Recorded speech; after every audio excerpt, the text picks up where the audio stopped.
खौसेथि बर' सुबुं आफादनि मोनसे मेरुनि हानजा दिनै जोङो नैबे सदियायाव फैनानै सदियानि अम्बेकापुर गामि बे गामियाव जोङो तिनिसुकिया जिल्ला कमिटि खौसेथि बर' सुबुं आफाद बे आफादनि गासैबो आनसलिक कमिटिनि मावथि बिथांमोनजों जोङो सावरायफैदों।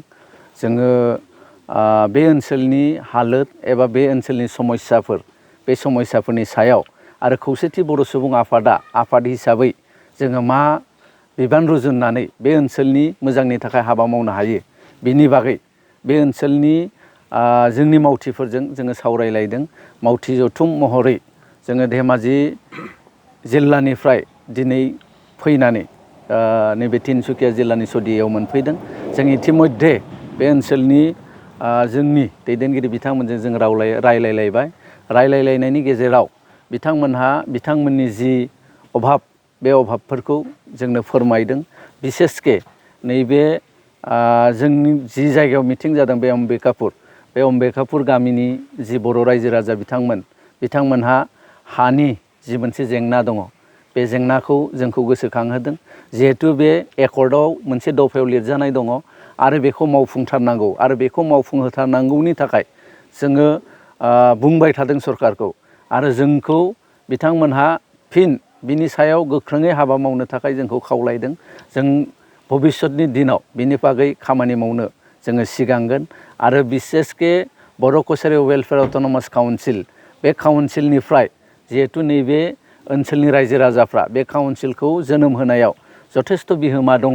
गतिके काउन्सिलखौ आबुं खालामनायाव बिथांमोनहा जोंनो मदद होगोन आरो बे काउन्सिलनि जि हाबाफारि काउन्सिला जि खामानि मावगोन बे खामानिफ्रा जाहाथे रायजोनि मोजांनि जायो बेखौ बिथांमोनहा हास्थायदों।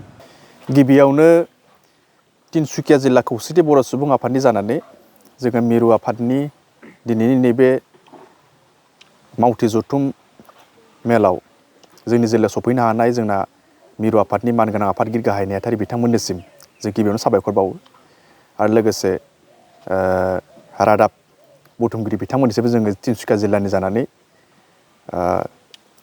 साबायखर बावो।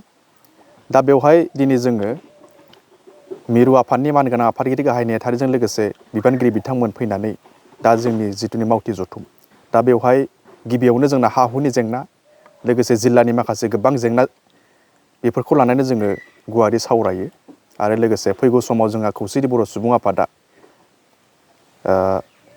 गुबैयै तिनसुकिया जिल्लाया फैगौ समफोराव माबायदि मावलांनांगोन बेफोरखौ लानानै जों गुवारै सावरायो आरो जों आसा खालामो जे थांनाय बिटिआर एकर्डनि माखासे दफाफोरखौ नोजोर बोनानै माखासे जोंनि बे तिनसुकिया जिल्लायावबो मावफुंगोन होननानै जों सानो। थाबैनो माखासे जेंनाखौ जोङो बे तिनसुकिया जिल्लानि रायजो राजायाबो थाबैनो मावफुंनायजों लोगोसे रायजो राजाया समाधानाव फैगोन होननानै जोङो मिजिंथियो।